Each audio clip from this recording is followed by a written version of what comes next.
or how to understand the economic growth in a society. Kuznets was born in Pinsk, Russia on April 30, 1901. He died on 8th of July 1985, Cambridge, Massachusetts, USA. He was born on what is today Belarus to Lithuanian Jewish parents.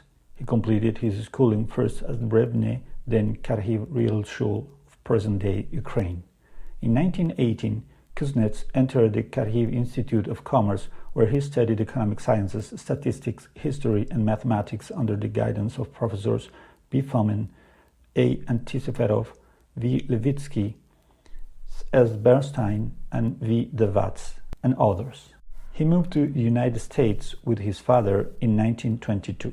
Basic academic courses at the institute helped him to acquire exceptional erudition in economics as well as in history, demographic, statistics, and natural sciences. According to the institute's curriculum, development of national economies had to be analyzed in the wider context of changes in connected spheres and with the involvement of proper methods and empirical data. There, he began to study economics and became exposed to Joseph Schumpeter's theory of innovation and the business cycle. He attended Columbia University and received his bachelor in 1923, master in 1924, and PhD in 1926. From 1925 to 1926, Kuznets spent time studying economic patterns and prices as the research fellow at the Social Science Research Council. It was this work that led to his book Secular Movements on Production and Prices, published in 1930. Kuznets was a professor of economics at the University of Pennsylvania, Johns Hopkins University, and Harvard University. He was president of the American Economic Association in 1954. He became a student of Wesley Mitchell at Columbia and subsequently a researcher at Mitchell's National Bureau of Economic Research in 1926. It was no surprise then that Kuznets took his master's creed to heart, that the painstaking collection of empirical data was a priority. I want to share 3 statements Kuznets produced which seem to me very important to understand his work. Quote, "The welfare of a nation can scarcely be inferred from a measurement of a national income." End of quote. Quote, "Distinctions must be kept in mind between quantity and quality of growth, between its costs and return, and between the short and the long term. Goals for more growth should specify more growth of what and for what." End of quote. Quote, "A country's economic growth may be defined as a long-term rise in capacity to supply increasingly diverse economic goods to its population. This growing capacity based on advancing technology and the institutional and ideological adjustments that it demands." End of quote.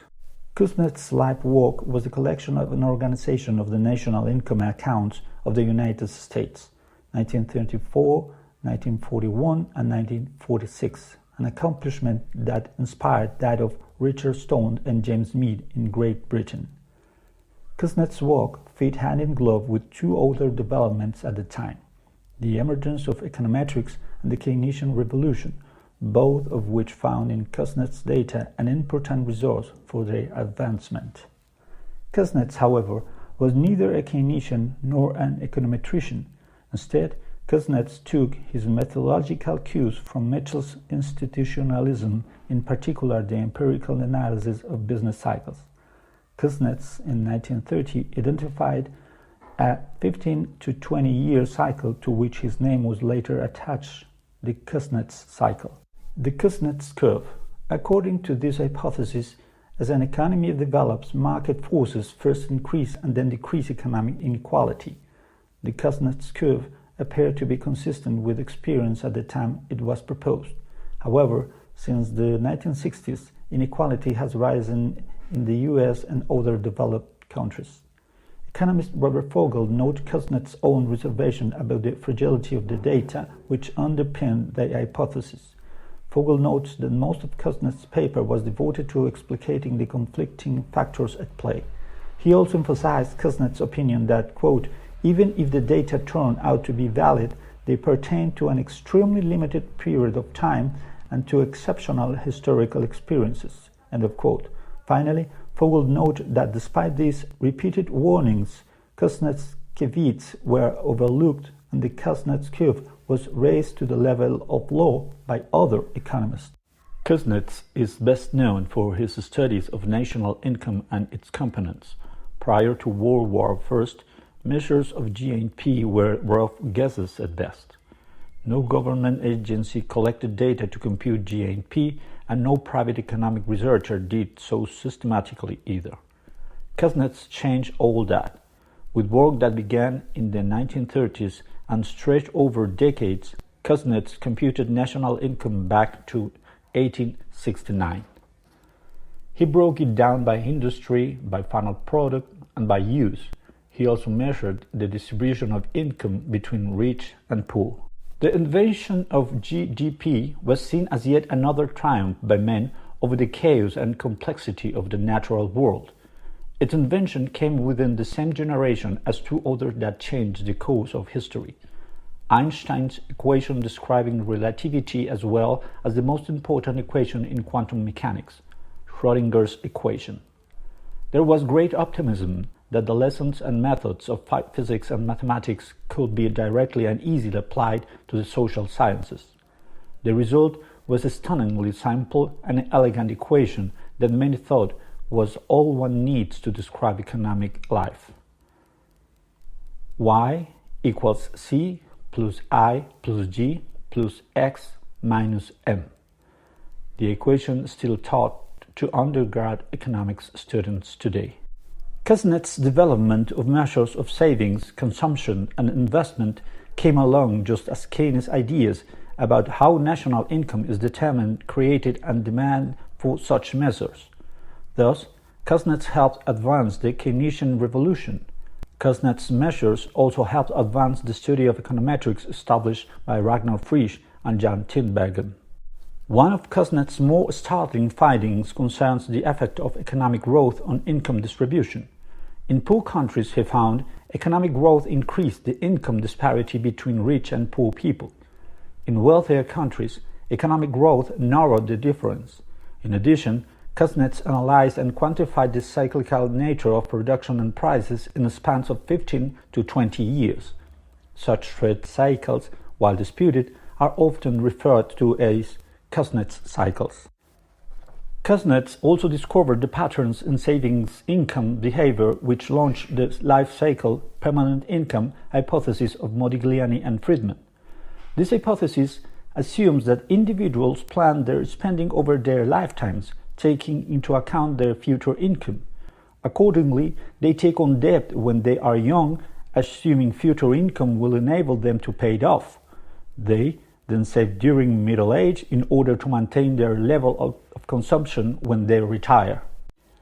Kuznets' greatest legacy is his theory of modern economic growth.